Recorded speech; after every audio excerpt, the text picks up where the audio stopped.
Hello everyone and welcome back to my channel and the first episode in my Law and History series. Today we are going to be talking about the Winchester Mystery House, Sarah Winchester and the ghost stories that come with it. So without further ado, let's get into the video. Sarah Pardee was the fifth child to parents Leonard and Sarah Pardee, born in the summer of 1839. She was well educated and musically gifted. She fought for suffrage and animal rights, and she was an independent thinker for her time. Safe to say she was a bit of a catch. A small young woman standing under 5 feet tall, she carried a presence bigger than she was. At the age of 23, she married William Wirt Winchester, then 25. Their pair had been neighbours and friends growing up, and with only a small courtship, they quickly fell in love with one another before marrying. William Wirt Winchester was the son of Oliver Winchester, the founder of the Winchester Repeating Arms Company, creator of the Winchester rifle. As much as it would bring great profit to the family, it would also bring with it a curse. On June 15, 1866, the young couple welcomed a daughter, Annie Pardee Winchester.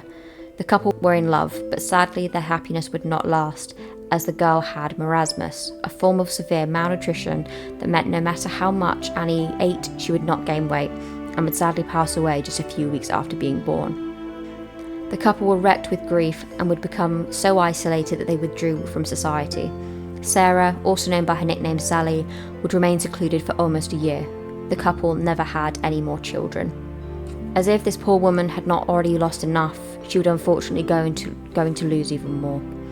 Between the years of 1880 and 1881, Sarah would lose her mother, her father-in-law Oliver, and perhaps most tragically, her beloved husband William in March of 1881, after he contracted tuberculosis. After his death, Sarah became the heiress to the Winchester Repeating Arms Company, although I'm sure she would have much rather had her husband back.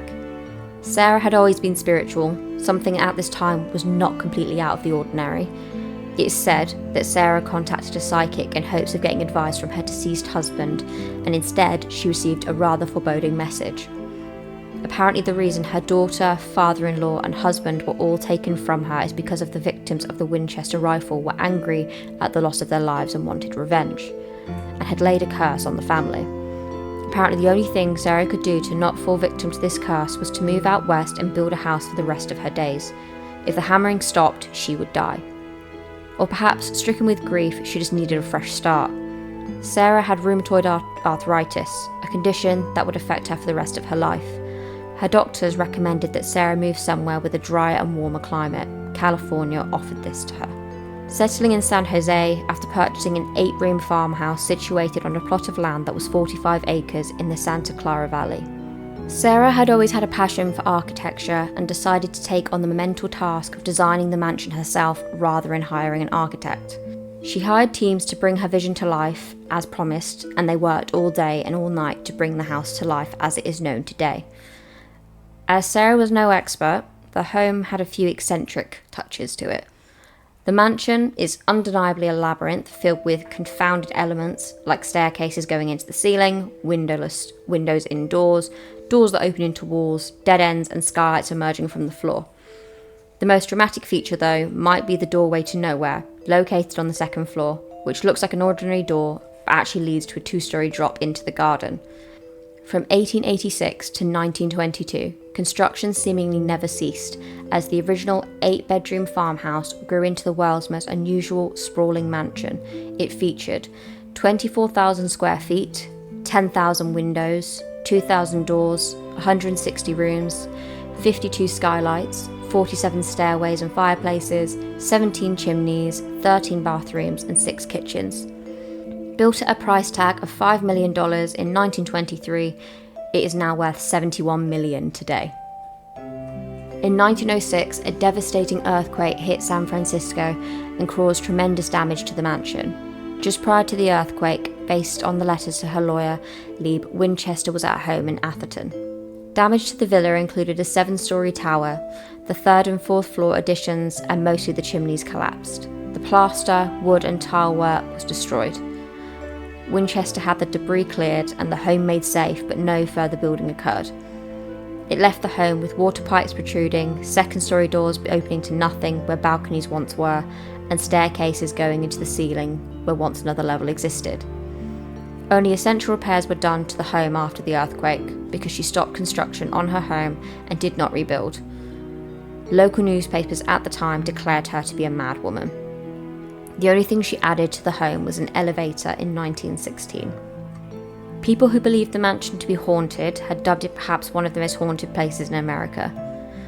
She was remarkably rich, with an inheritance of $20 million. So that's over $507 million in today's dollars, and 50% ownership of the Winchester Company, and an income of over $1,000 a day. So that's $25,359 today.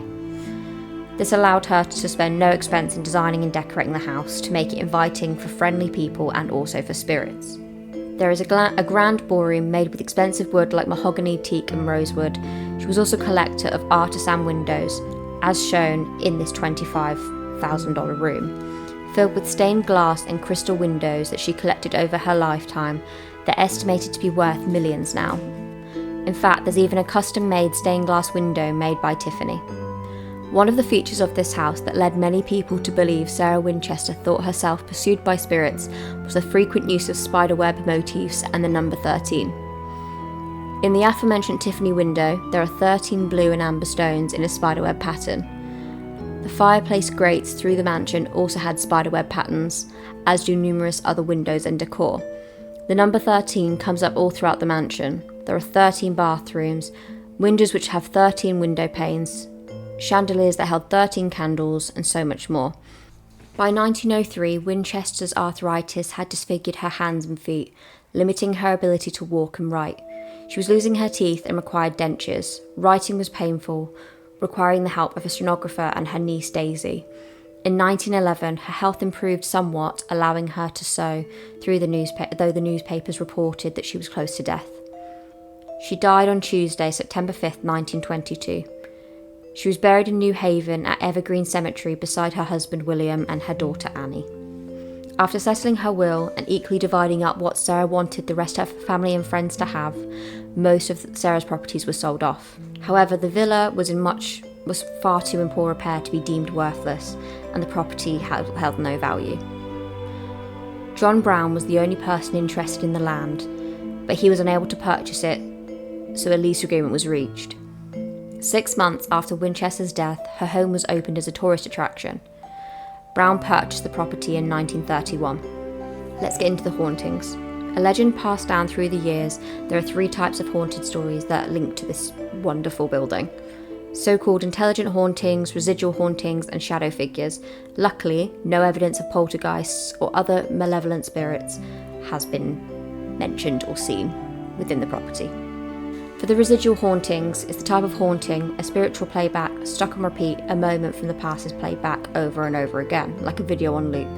The events played back may be traumatic or life-changing to the person who experienced them, or they could be routine tasks like the person performed many times. Apparently experienced in the grand ballroom of the chilly basement of the estate, these haunted involves the famous wheelbarrow ghost, working on the fireplace and pushing a wheelbarrow full of ash or coal. When it comes to intelligent hauntings, usually during the tours they will see gentle tugs on clothing, but a long-time maintenance worker, Denny, reported that one morning after entering the water tower, he heard the patter of footsteps above him. He ascended and to try and let the trespassers know that the 3-story structure was off limits, but the footsteps always seemed to be one step ahead of him and one floor above. His search culminated on the roof where no one was in sight, but the most commonly reported supernatural occurrence is the appearance of shadow figures. Shadowy, human-shaped manifestations, which seemed like a trick to the senses at that moment. Shadow figures or shadowy shapes that resemble people are reported to be seen roaming around corners, down long hallways, and appearing in windows. Overall, nothing has felt particularly sinister, but it's definitely made perhaps some skeptics think otherwise about the possibility of the supernatural being real. So with that is the story of Sarah Winchester and the Winchester Mystery House. I hope you enjoyed this video. If you made it to the end, thank you, and please leave a like and maybe subscribe. I hope to see you next time. Have a wonderful day.